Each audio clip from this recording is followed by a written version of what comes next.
Howdy, and welcome to Lead to Grow, Lesson 3 on process and content. In Lesson 3, we're going to look deeply into examples of process-oriented communications.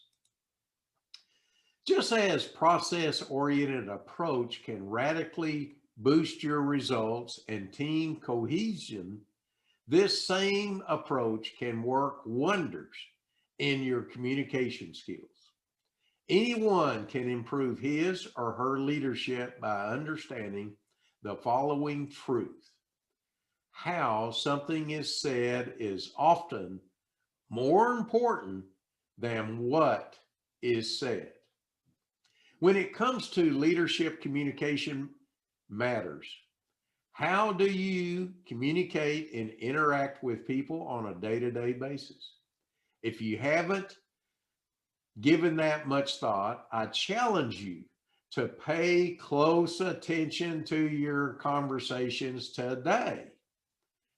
How you say something can significantly impact what the recipient of the message feels is being conveyed.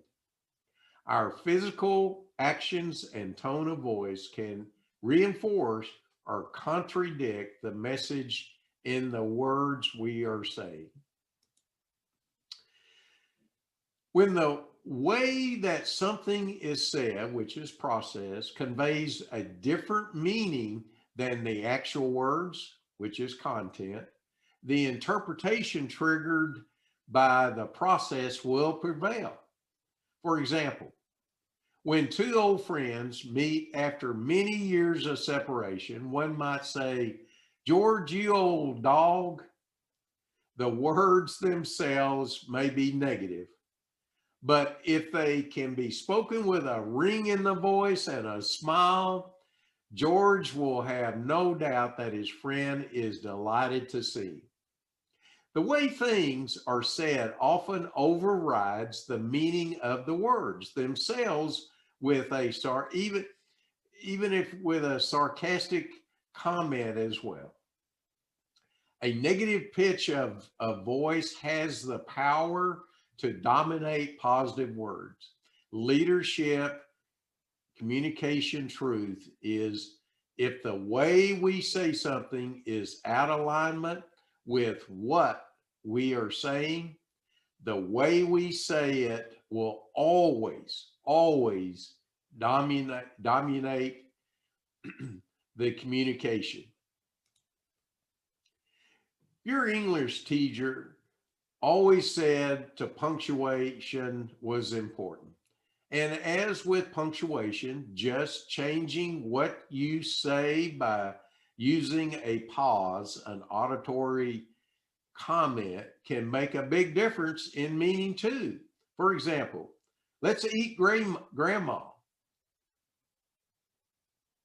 rather than let's eat, comma, grandma. See the difference? One sentence is quite disturbing while the other is simple call to dinner. But what about those who argue that content is all important? I may not have time to worry about how I say something.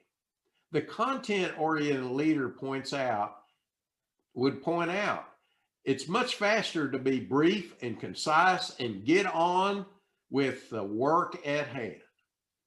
What's right is right, and that's all that should matter. To that point, I respectfully disagree. Yes, there are times when you can worry about how you say something, although it might be better if you did. But the majority of your communication should be well thought out, and whenever possible, you should consider how your message will be received. When trying to build and strengthen interpersonal relationships, an attitude of what is right can be absolutely wrong. We may make no better investment than the small amount of time and effort required to improve the way things are said and done. Certainly, Some conditions require quick authoritarian action. However, during non-critical periods, which comprise the majority of the time in daily business life, the best leaders usually interact in a process-oriented way. Well, in lesson 3, we have been looking into examples of process-oriented communication. Here's the question. If the content is what is said and the process is how we say it, where do you see the most opportunity for improvement in your leadership? Have you ever had how you communicate the process override what you were saying, the content? How could you apply this truth at home as well as at work?